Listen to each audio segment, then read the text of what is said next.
nervous because I'm here now. Welcome in, everybody, to another episode of 410 Sports Talk. I'm Glenn Martin here with my co-host James Haskell. And in this episode, we're going to discuss the recent tweet from Marquise Hollywood Brown after the devastating, I guess, or disappointing loss to the Pittsburgh Steelers in Week 8 of the season. But before we get into what he's tweeted and what it means for the Ravens, please take a second, click the subscribe button, drop us a like. We really appreciate it. But Jimmy, before we move any further, what was the tweet that Hollywood announced after the game? All right, so phonetically, I'm not going to try and read it exactly, but I'll. This is what it said. There's a tweet from Bleacher Report that said Hollywood Brown after the loss to the Ravens at the Bleacher, at BR Gridiron. This is what Hollywood said. What's the point of having soldiers when you never use them? Never is what he said. So he put an emphasis on never at the so obviously Hollywood was not happy with the game. Like you said, he had 2 targets, 1 catch for 3 yards, and of course that ended up being a touchdown. But expressing his opinion and his feelings towards his lack of activity in this game, I saw this and immediately thought that I'm really concerned based on, you start seeing dissenting in the ranks when things start going bad, right? Mm-hmm. So what were your thoughts? What do you think? Do you think there's anything to it? He did delete it immediately. I still sent it out there. He still let the Twitterverse see it. Yeah, you can't put it out there or it's out there forever, whether you delete it or not. But I'm not thrilled about it. You never like to see, but at the same time I do understand it. He's a young guy. He's not a 10-year vet. He's a young guy, and he was emotional, I'm sure, after a tough loss against a divisional opponent, a game in which the Ravens had at hand and at halftime had a 10-point lead and had scored 17 consecutive points. So a game he's probably pissed off that we lost. So I understand why he's upset. I'm glad he immediately deleted it, and hopefully this is a lesson learned that you no matter if you delete it right away, once you hit send, it's out there forever.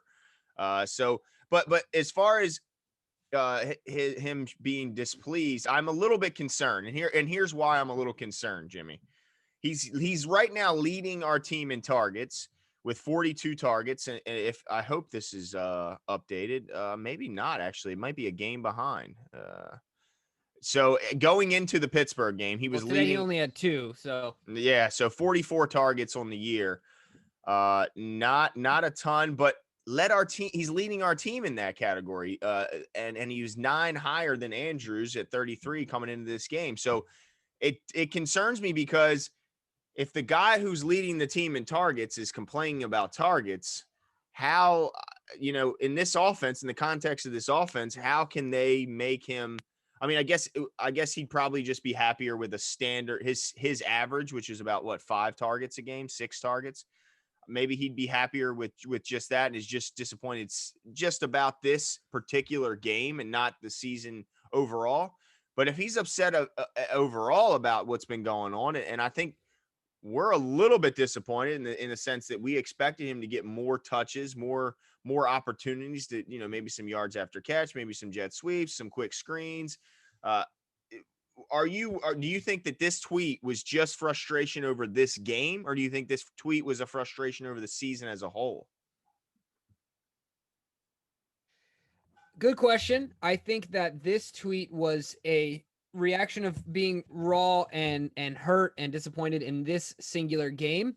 I think there's something for Hollywood to remember that's important, is that the better our run game is, the more play he's gonna get. Like, that's something to keep in mind, because when we can do the play action stuff, when we can take the deep shots, that's where Hollywood really shines, right? That's where he gets the big plays, and he gets an opportunities to win one-on-one battles and get the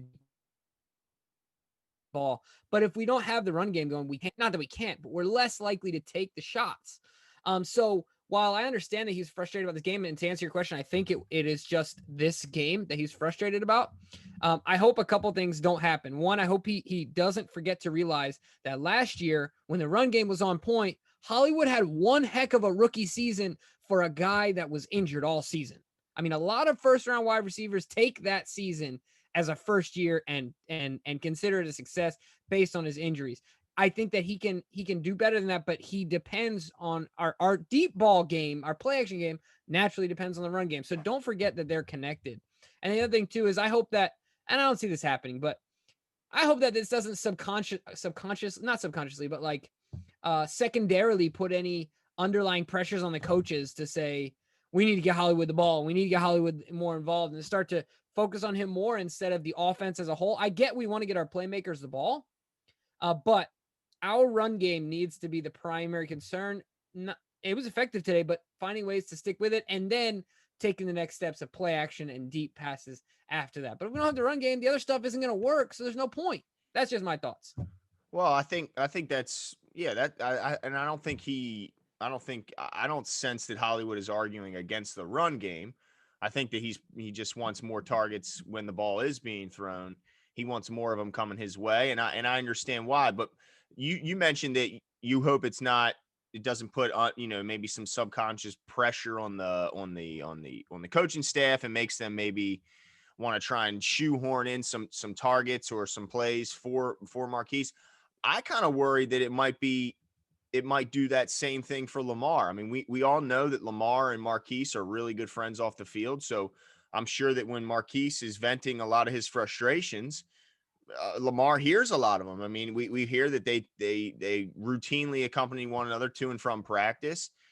So when you don't think that Marquise is complaining, you don't think that Lamar's a lot of times the one hearing it. And then when Lamar hears it, don't you, or do you worry, I guess I should say, that he will start kind of trying to get him the ball because he doesn't want to hear him disappointed after the game and doesn't want to hear Marquise upset about his lack of targets or touches, that maybe Lamar will start going outside of his game plan. It's just a suggestion. Maybe he might go start outside the framework of the game plan to try and force feed Marquise some more touches. Yeah, no, I hear you. Definitely not a suggestion, though. We don't want that to happen. Right. No, that's what I'm saying. A thought. But a theory. It's definitely a theory. Exactly. Yeah, no, I hear you, and I can definitely say that's a great point though, because the coaches have been coaching guys forever. They're used to this, right? They're used to this happening. But when Lamar, like you said, is in a more compromised situation because he's got a closer relationship to the coaches and he's got a closer relationship to Hollywood, right? It's like when somebody breaks up, you want to stay friends with both people. You got to choose sides sometimes, right? Like you can't always stay friends with both. They're not broken up yet, Jimbo. They're still together. This is, I think.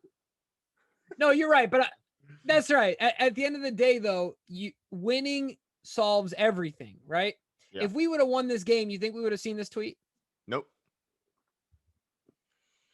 Yeah. So that's what it is at the end of the day. We've got to win ball games to stop the slight concerns from surfacing because it heals all wounds. So I do see your concern, and that actually is the most concerning thing about this tweet is what is he saying to Lamar? What is he getting in his ear?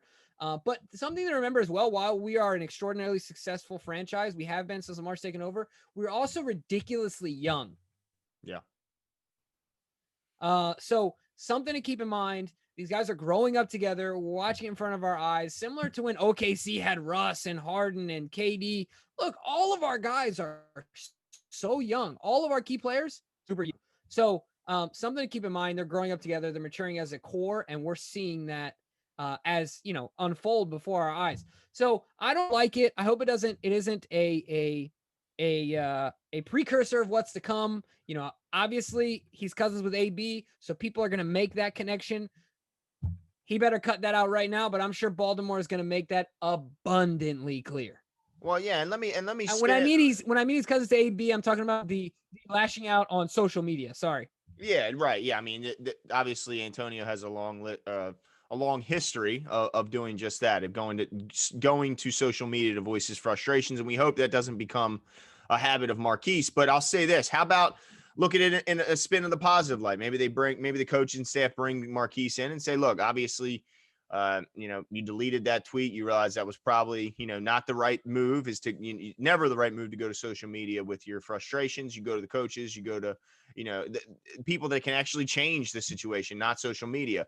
But what I think could happen that could be nice out of this situation, it could be maybe Marquise does get pulled in by the coaches and they say, look, you know what? We're going to try and get you more involved. We're going to try and get you some more touches because maybe we have not used as much of your abilities as we could take advantage of. Like we mentioned, we've been waiting for them to use him more at the line of scrimmage. Now they did try. He dropped the ball today when they tried to get a quick screen over to him. He dropped it. So at the same time as maybe the coaches will give him more design plays or more targets, but Marquise has got to take advantage of those plays. He can't be dropping the quick screens that are blocked well for him because maybe the coaches aren't as likely to go back to you if you do so. So I think it could be a positive thing. It could lead to more targets, and maybe they could also say, look, Marquise, when we are getting you the ball, you got to do something with it and you got to make those catches. I understand maybe that for, concentration, maybe looking to make something happen before the ball's there, but you got to make the grab and you got to try and make something happen with it. Yeah, that's a great point. Hopefully, that will be the fire that needs to be lit under his backside, right? Like you don't always need somebody coddling you and telling you that you can be better, right? In a nice way. Sometimes you need those come to Jesus moments and say, "Hey, that was a stupid tweet.